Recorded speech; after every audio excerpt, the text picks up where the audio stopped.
what if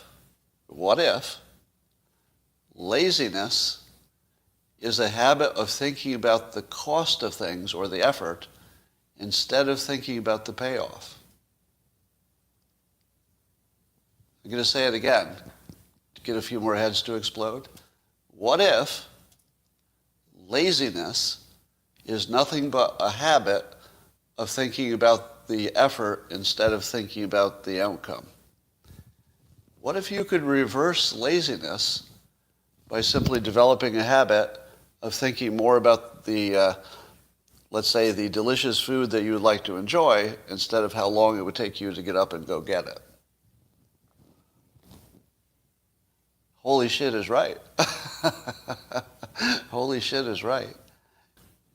So, but the real question is, if you were to test this at home and try to see if you can think more about the good outcome and less about the work, would you get it done? Why is it that people have a second child? Why does a woman who goes through this awful, awful childbirth have a second child?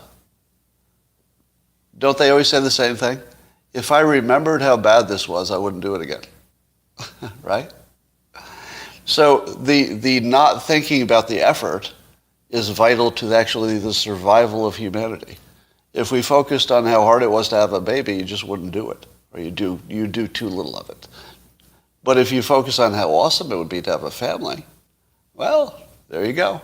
You're going to go through the pain because you've already committed.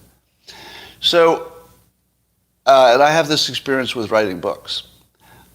Intellectually, I know that writing a book ruins almost a year and a half of my life. I mean, it really, really puts a wet blanket on all your free time if you're writing a book. And you have to think about it all the time, so it's really a big expense on top of your normal career if you have a regular career, as I do. It's not as bad if all you do is write.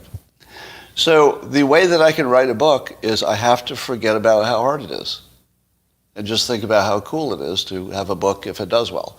I imagine it doing well and people talking about it, maybe having a difference. So I think about all these positive things, and then I can write it.